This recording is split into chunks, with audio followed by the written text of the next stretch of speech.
Hey everyone, Dude it's Jude here, back with another Yu-Gi-Oh! Master Duel video, and today we're gonna talk about the best pot cards, the best draw cards in the game that you can have in your deck. But before we start, make sure you like the video and subscribe to the channel. That would really help my channel grow, and I continue to make Master Duel content after. Awesome. So let's get started. With the newest Yu-Gi-Oh! Master Duel ban list, Pot of Prosperity is now limited to one, and this made me think because um, Pot of Prosperity is one of the best pot cards in the game. I think it's the best pot card in the game because you can run it on almost any deck and be able to find a way to consistently search your cards and get the cards you need. Get a board breaker, get a search card, get a combo starter, an extender. It's all a really great card, and I've been using it on my decks such as Adventure Tenyi, Cyber Dragon, and Sky Striker, and even Eldritch. It's really effective because you just search off the effect and you get 3 to 6 searches, and it's really effective. But yeah, Pot of Prosperity is now limited to one, most likely because of Fluanderies. The prevalence of Fluanderies in the meta is just really insane. So, it's really annoying. So yeah, Pot of Prosperity has been limited, and I guess this is one card we can talk about, or we can discuss if it's worth adding to your deck. Now, even though it's a one-off, I think it's worth adding to your deck because it's the best generic draw card in the game. And if you don't draw this, fine, sure, you wish you draw this every time. But since it's a one-off, drawing this is not bad because you get an extra 3 to 6 card search, and that allows you to just extend your combo. Sure, you can't OTK if you're going second and you have this because damage is halved, unless you're running something like Cyber Dragon on Power Bond, which can OTK usually. So keep that in mind. So um one thing about Pot of Prosperity too is you have to make sure that you can banish 3 to 6 extra deck monsters and not get your plays stifled by that. Like, it's better to have an extra deck that has multiple copies of the same extra deck monster, like Sky Striker and Cyber Dragon. And even Dinomorphia uses this because Dinomorphia runs like 3 of their fusion monsters, so that's really easy to banish. And you can also run this on a deck that doesn't care about extra deck monsters like Flanders and Eldritch. You just put whatever extra deck monster you have and just banish them for draws. So, although Eldritch cares about their extra deck a bit because some Eldritch decks run the Train combo and level 5 Xyz, so that's something worth noting. Now, next up in our pot cards, we have the all-powerful, the really powerful consistency booster, Pot of Desires. Now, Pot of Desires has the crazy cost effect of banishing 10 cards to draw 2 cards from your deck. Now, you think it's risky. People wouldn't take the risk because that's 1/4 of your deck. If you're running 40, that's 1/4 of your deck banished. But the thing is, it's okay to banish 10 if the 2 cards you draw are the cards that would help you win or set up a great going first board that basically becomes an FTK of some sort. So yeah, the draw 2 is still powerful, and sure, there's a risk of banishing combo pieces like Salamangreat runs this, and if they banish their one-off Gazelle, which is now a 2-off in Master Duel, well, it's a bit more painful to extend your combo. It's a bit harder, but still possible. Now, Pot of Desires is great for decks that run multiple copies of their starters and extenders. So that includes Tri Brigade because they run like 3 copies of every Tri Brigade monster they can, except for Fractal. Sword Soul. Sword Soul can run 3 copies of everything, every Sword Soul card and every Worm card they have, and they're fine with banishing like 10. Salamangreat is okay. Now, even better right now because Gazelle is at 2, so if you banish 1, you're guaranteed to at least have 1 more in your deck. Marincess runs a lot of 3-ofs, and Their one offs are okay being banished because your three offs are the important combo starters in that deck. Evil Twin also. Evil Twin has like three offs of the basic twins, and you can run multiple copies of the extender ones. And apart from that, you carry a lot of hand traps with you. So banishing 10 ensures that you have like combo pieces in your deck. Virtual World also runs Pot of Desires, so that's one thing. Really cool. Oh, one thing worth noting about Pot of Desires and Sword Soul. It's really good on Chenging because Chenging gains 100 attack for each card banished. So you banish 10, it gains 4,000 attack and defense. And it has the debuff of 1,000 attack and defense on your opponent's monsters. Keep that in mind. Pot of Desires is really powerful on Sword Soul.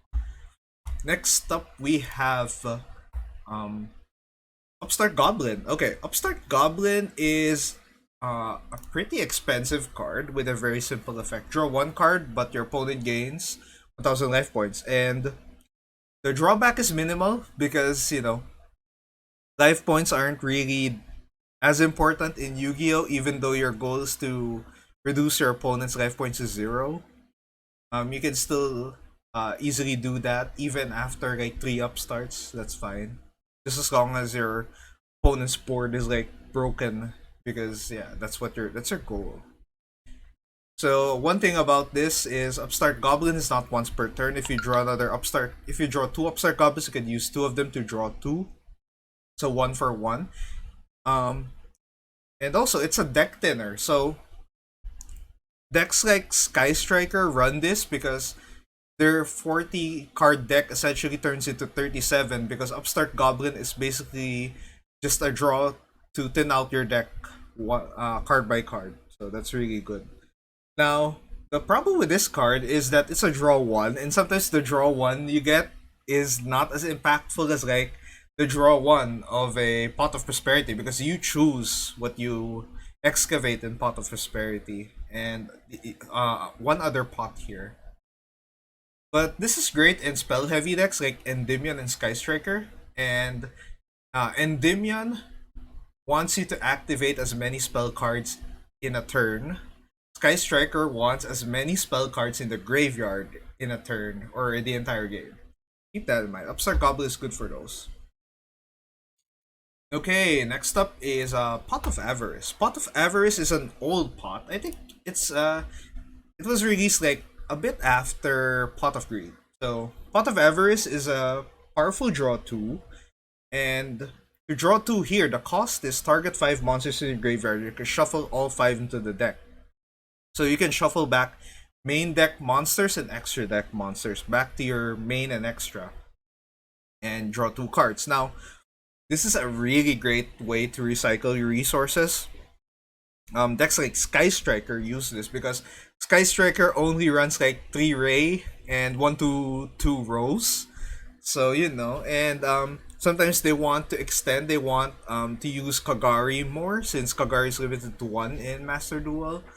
Or they want to use the other Sky Striker aces like Hayate and Shizuku, and they don't have any of them in the extra deck. So, Pot of Avarice is a great way to recycle those kinds of monsters, and this allows you to. This is a great grind game card actually because it allows you to recycle resources to get you back into the game, and you draw 2, so it allows you to make extra plays mid to late game. But as I said that, this is a bad card to have early game because early game you don't really have too many pieces to recycle. Although there are combo decks that can also, put 5 or more monsters in the graveyard in their first turn. It's still better to draw an extender than Pot of Avarice. But Pot of Avarice is a great card if you're looking for a card that will allow you to survive mid to late game situations because the draw 2 is great. And it's great for combo decks because, as I said, combo decks put a lot of monsters to the graveyard, so you draw 2 instantly with this. Okay, next up we have Pot of Duality. Pot of Duality is a great search. It's basically like, think of it as like half of prosperity. It's a 3 off search. So you search 3 cards on top of your deck, add 1. But the drawback is you cannot special summon. So not every deck can run this. However, the decks that can run this use Pot of Duality really, really good.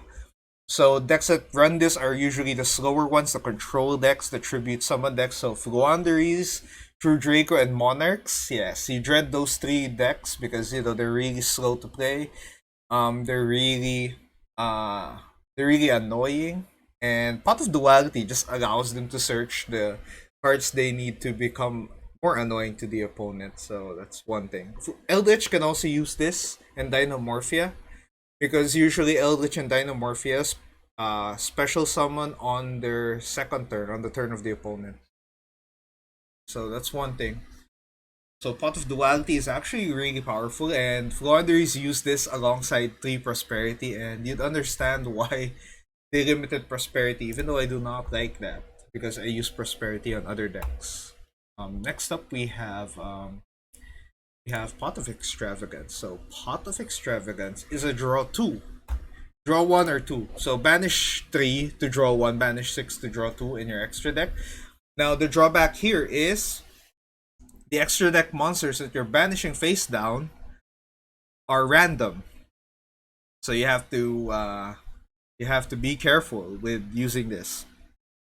Because sometimes the extra deck monster that's banished is something important and you can't go into that monster because you banished it face down, and that's really costly. And another drawback of Pot of Extravagance is you have to activate this at the start of your main phase 1. So this is pretty much the first card you activate on your turn. And this is great for decks that do not need the extra deck that much. So Fluanderies and Eldritch can run this seamlessly. Fluanderies even more, especially with Prosperity Limited. So this is a really good card. But unlike Prosperity, not many decks can afford to do this because if you banish 6 that's random, you might lose important extra deck monsters that you wanna end on and you're bored on. So it's really sad if you if that happens. So one thing there. Okay, next up we have another draw tool card. I like this one. Allure of Darkness. So Allure of Darkness is a draw card that's only worth running if you're running a dark deck. So Allure of Darkness is draw 2 cards and banish 1 dark monster from your hand. And if you do not banish, or if you don't have a dark monster on your hand, you have to discard your entire hand to the graveyard. So that's the big drawback there. It's a big risk. Now, decks that use this include Branded Despia and Thunder Dragon. And Thunder Dragon is really good with Allure of Darkness because Thunder Dragons love to be banished because they trigger effects off being banished. Especially cards like Thunder Dragon Dark and Thunder Dragon Roar that allow you to extend or start your combo really great. So Allure of Darkness might be a niche draw 2 card, but there are a lot of decks that run a heavy amount of dark monsters, and if you have like a deck that runs predominantly dark, you can add this to your deck to add more consistency, and it's really good. And this is not once per turn, so if you rip an Allure of Darkness and you draw into another one, you can rip it again just as long as you have another dark monster. Really handy card. Okay. Next up, we have Card of Demise. So, Card of Demise is a powerful card that allows you to draw 3 at the maximum, or draw until you have 3 cards in your hand. So, if you have 0, you draw 3 fresh cards. The drawback here is like Pot of Duality. You cannot special summon the turn you activate this card. So, decks like Eldritch and True Draco use this. I think Fluanderies can use this. Dynamorphia can use this. Now, especially that Prosperity is once again limited. So the drawback here also is during the end phase, if there's a card that you drew from its effect and you couldn't place it on the field or you can't use it, you have to send your entire hand to the graveyard. So keep that in mind. Next up, we have a non-generic card, Sky Striker Mobilize Engage. So Sky Striker Mobilize Engage is a really powerful card. It's essentially a pot of greed for Sky Striker. Except the first card you draw is a search. So you search one, and if you have three or more spells in the graveyard, you can draw one card. And this is not a once per turn. Really fun.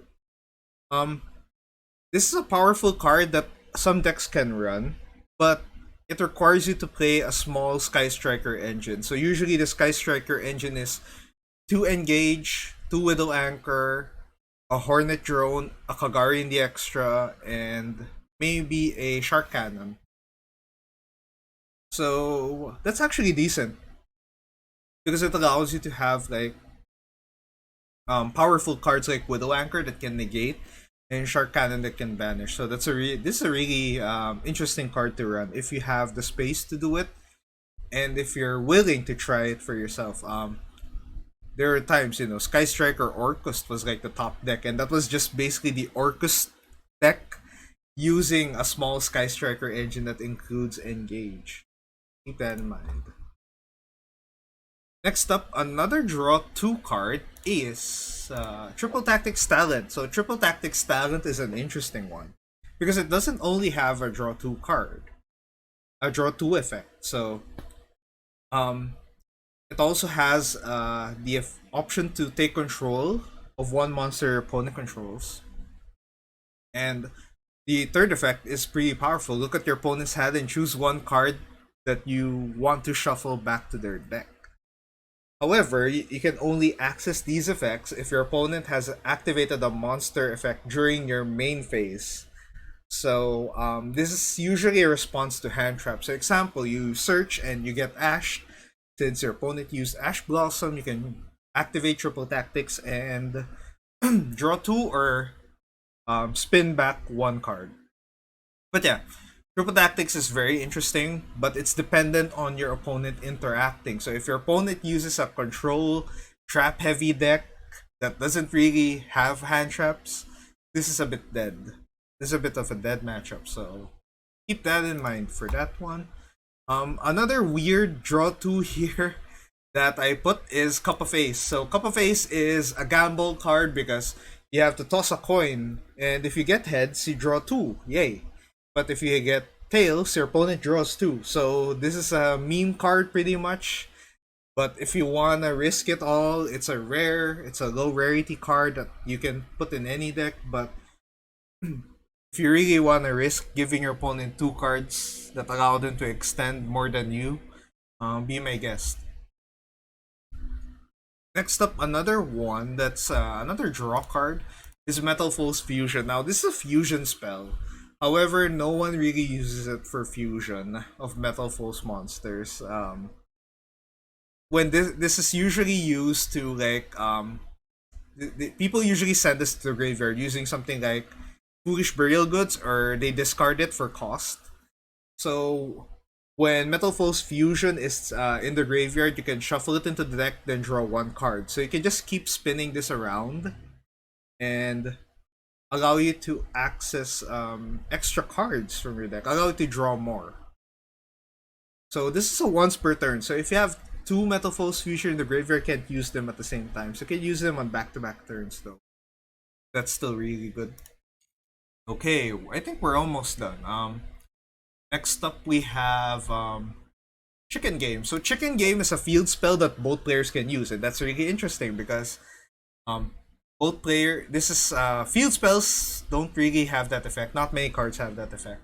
So essentially, Chicken Game is a card that can be played by both players. Okay, Chicken Game requires you to pay 1,000 life points to activate one of the 3 effects it has. So there's a draw 1, there's the option to destroy Chicken Game, and there's the option to let your opponent gain 1,000 life points, because under Chicken Game, the player with the lower life point count does not take damage. So you can use this to stall a bit, or just draw a card every turn. This is a powerful draw card since, both players can use it, so it's kinda fair, maybe. And the opponent can just choose to destroy the card. So that's one thing. But yeah, this is an interesting card to run if you can afford to have it on your deck. Okay, I think last two cards here. So we have the Mulligan card. So Magical Mallet. So Magical Mallet might sound like a good option because you can return cards from your deck and draw that same number of cards that you return.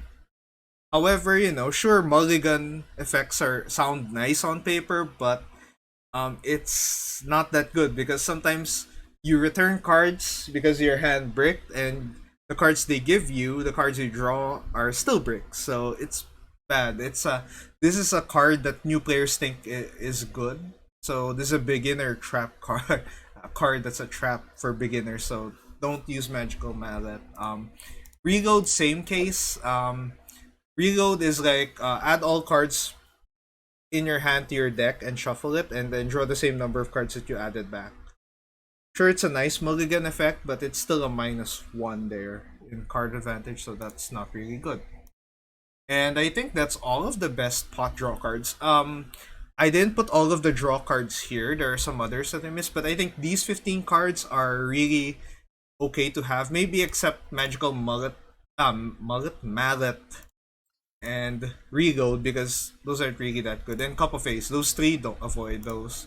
The others are really fine, like Pot of Desires, Pot of Prosperity, and Pot of Extravagance. Those are really good draw cards. Allure of Darkness is if you have like a dark deck.